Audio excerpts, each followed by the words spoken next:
Oh, but I'm approaching hockey. You, just to make money and to keep it generalized, you're taking out from the form martial arts from that form. But really, all the sports are other forms of martial arts. For instance, a basketball player goes like this, goes like that to cross you. He's probably in a fight gonna go like that and then punch you. Rather, if you're not playing basketball, you're just gonna do a normal punch. But it's martial arts is taking two things, putting them against each other, and one being the one that's mystical is the one that's gonna get through, or the one that's not aware is the one that's gonna get hit. So in order to balance the two of them, you basically have to be as trained as a normal person, and then to be as mystical and an old soul expression as much as you can. Now it's possible for anyone with that type of soul to be just as skilled as them through the training, because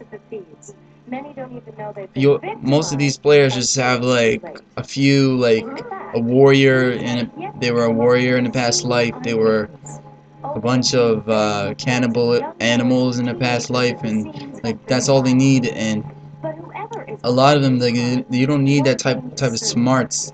Then you say, oh, it's all the instinct.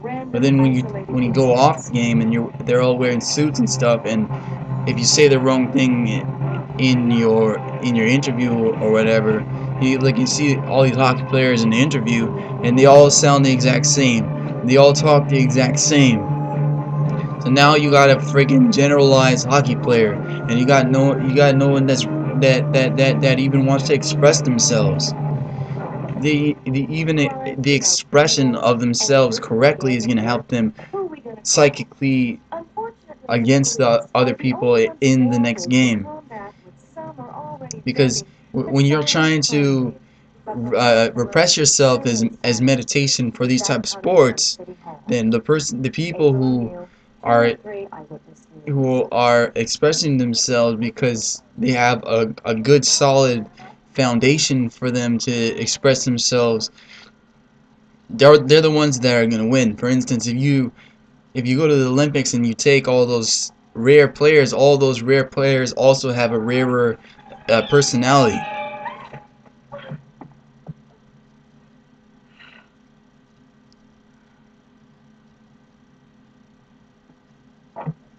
So I don't want to see all these players in the future always coming to the microphone, always saying the same thing. We skated out there, and you know, we had a couple bad ends, few penalties, and we're just gonna go out there in the second period and give it all we can, and try to shoot some more pucks, and get in the net, and do the best we can. Like this is a blank slate, just undynamic person who has trained and has the size and has the instinct. But these people aren't in tune with their own expression in that way, because when you can express yourself in different avenues, and you can express yourself on the ice as well, way better.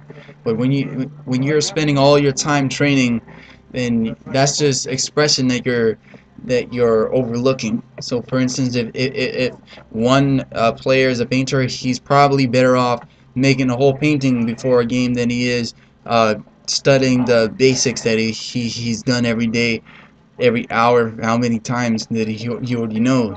And even if you do one drill for these players, when you take them and you do the same one drill that you've done before, and you do it again, you do it till everyone's good at it. And once everyone's good at it, you do another one. But if you have to go back into the one that people have already done, and these players aren't taking it to heart because they're not focused and their minds fluttered, and they're not focused on the lesson that they've already learned.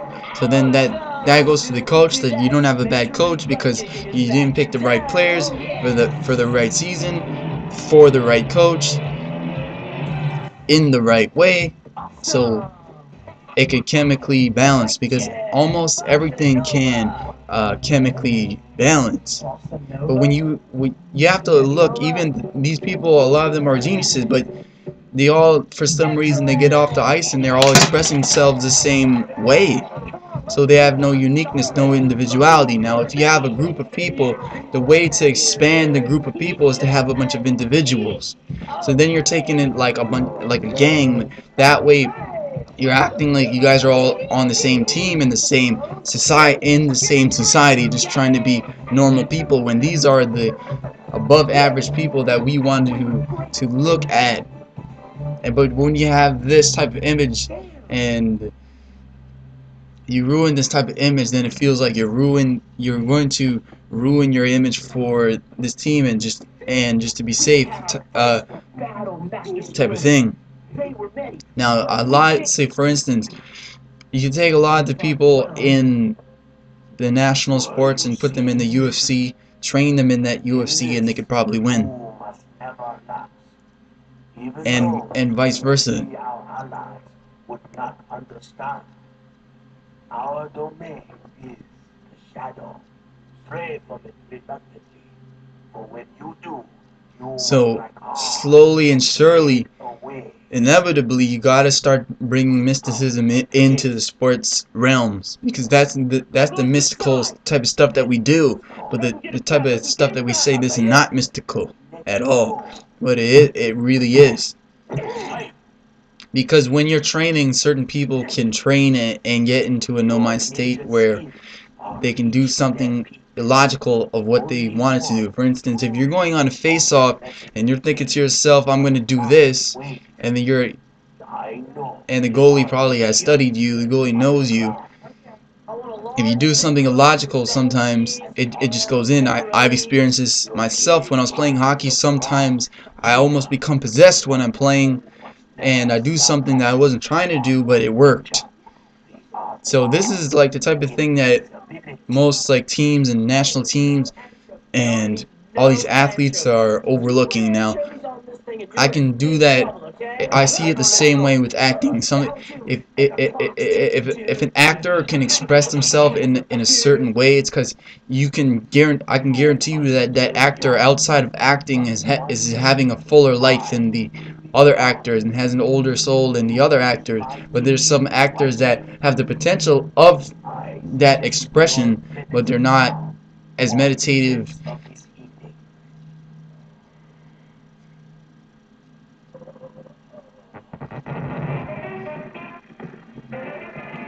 So, for instance, like it's the difference between an actor creating an aura around him within the movie, and it's a difference between having a brand and having an aura. A lot of the actors that I list for my whatever, they have an actual aura that changes the whole entire movie around them. Whereas you have an actor that's solid, that's good, who is doing everything fundamentally good, fundamentally perfect for its fundamental standpoint, and you can look at all the theater and all the logistics of the theater and scenes and camera angles and lighting and whatsoever you, everything's logistically good. Was the difference between an actor expressing his past lives inside the movie to make that movie an actual real thing, an actual mystical real thing. Business is good. So good, in fact, that there appear to be no eyewitnesses to any of these. Like every single day should be another progression of the experience of the mystical in the West, because that's what we subconsciously are praising, but we only let that type of mysticality come in certain avenues. In normal life, we don't really accept it, except for certain places where we consciously accept it.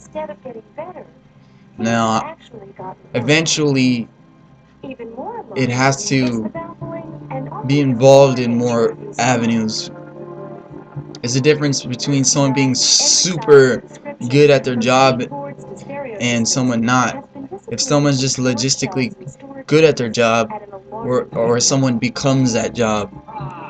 Because if someone's logistically good at that, whatever it is, they could come back in the next life and have to live that over again. Or if someone gets consumed in that and experience that fully, they become that, and then they have every aspect of that with them. For instance, if it's, I'm speaking about hockey, if you mystically look into every avenue of hockey instead of just training in the game, and you can become hockey, there is in the universal consciousness a spirit of hockey that's predominant that you can almost moonwalk on.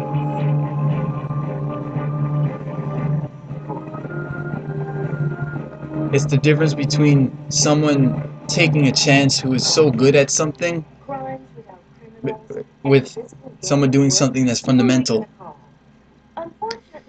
Even I don't understand the game football, but the way I can see that it's also a really mystic thing. If from what I can tell, that if you do different arrangements that are almost mystical and magical, it can have an effect on the psyche. It can have an effect on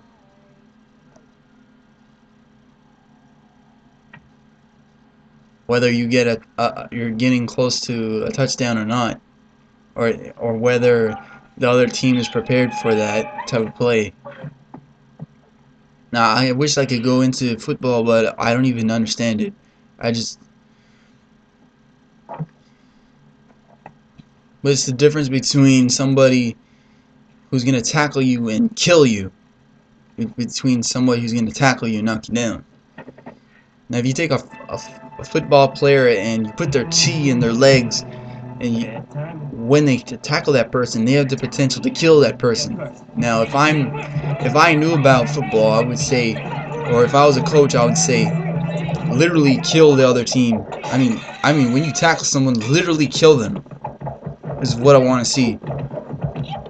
This is the way I take competition, because you guys are just playing war, playing around with war. And in hockey, whatever sport it is, it's always war, one side versus the other, and you guys are it forces your psyche to say, like, this is a positive thing, this is a good thing for us, when every single thing in the past has always been negative. All war has been negative, and you're forced to be like, this is what I like, this is how I express this, and it's positive. Instead, for those onlookers rather than the people who are participating in it or who've experienced the participation of it, who don't want to learn that, and they see the logistics of it because they like the war. They become like certain people of a war that are looking over the war. So whatever, you got like your technological guy or whatever.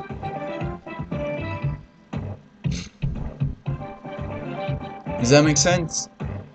For instance, if I was in a hockey fight in the NHL, I would try, I probably would literally kill that guy.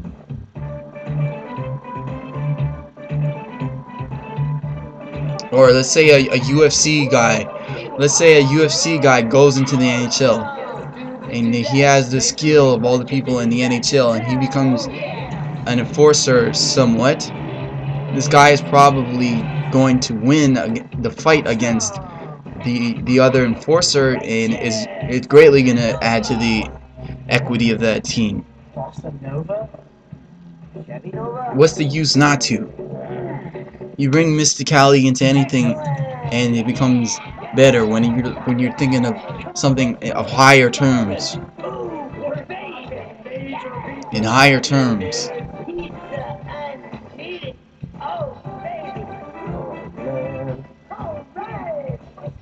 Now, a lot of people take mysticality and they just use it with expression, and they just involve it with expression.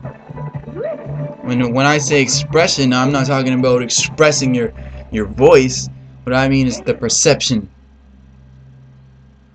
They're expression of perception against someone, which is a war, rather than just expressing themselves, which cuts through all war. Because when you can express yourself as yourself, it has no defined thing per se, no defined form per se, but it still has a mystical form that you can say has a form. Where the mind tries to mimic that the same way sport mimics a war. So the advancement of sports is taking sports as an actual war, which is closest to, I would say, football, but I don't even understand football. But I would say if you can get into chi with like football, then you could literally kill someone when you tackle them.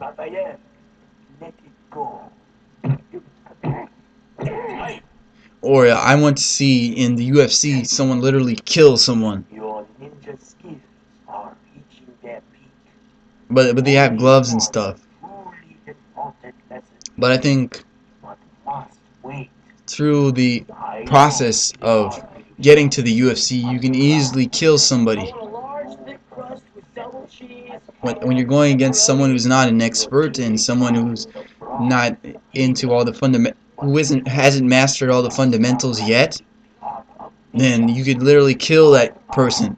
So if somebody's slipping and somebody's thinking too much, you could kill that person. And I mean no anchovies. You put anchovies on this thing and you're in big trouble, okay? It's a play form of war. It's like when you're a kid and you play house. You're playing house. You guys are playing war. That's why I can't really support it. And then that's why I look at martial arts as an anomaly versus this versus that. I see martial arts as getting to know yourself so you can express yourself as your enlightenment and in all the mysticalities of it. So it should become a normal thing for all the mysticalities to be involved in all of these avenues, naturally, without people judging it in any certain way. That these guys are the high elites. They're probably all smarter, and they have the more animal and warrior like past lives on their back, and they've trained and taken the time to actually get there, where other people are actually just spectating it. Whereas if it was a real war, we would all be involved in it.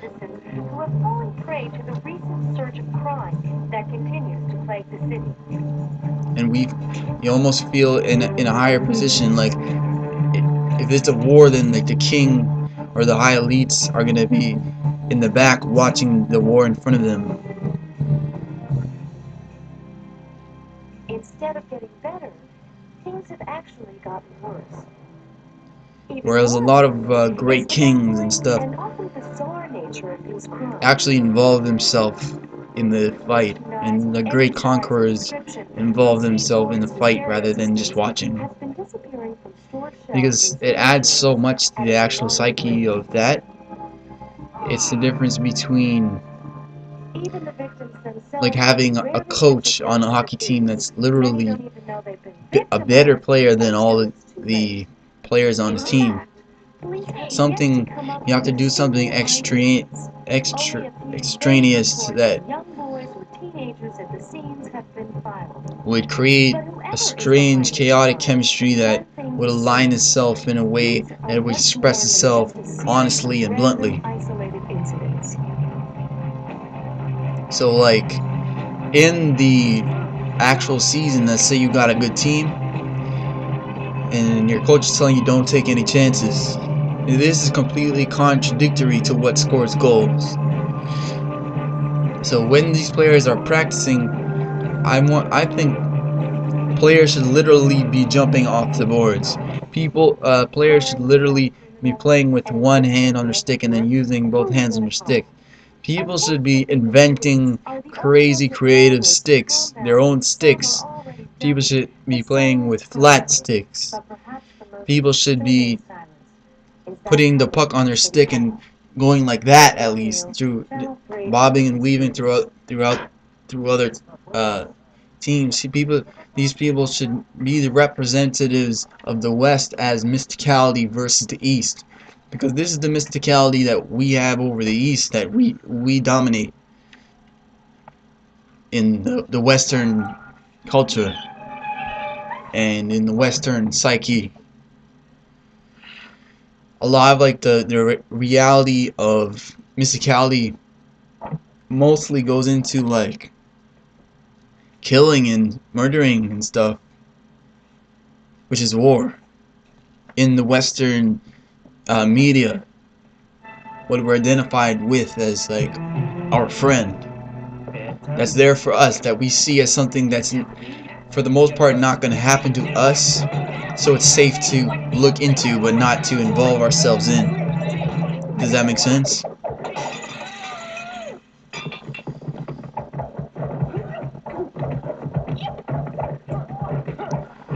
It's involving everything. Everything that could possibly become part of your advantage and winning.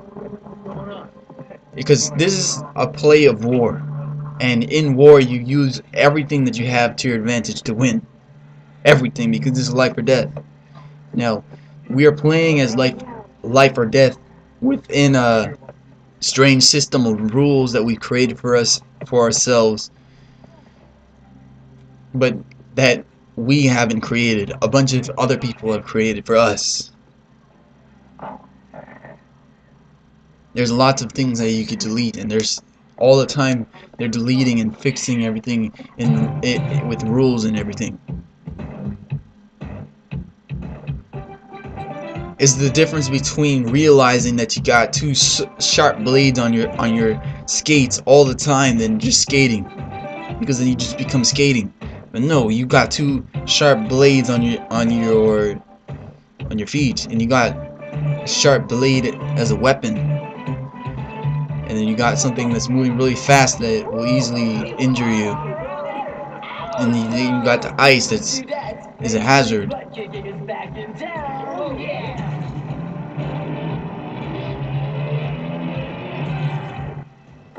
Awesome! Righteous! Bossa Nova! Bossa Nova? Chevy Nova? Excellent! But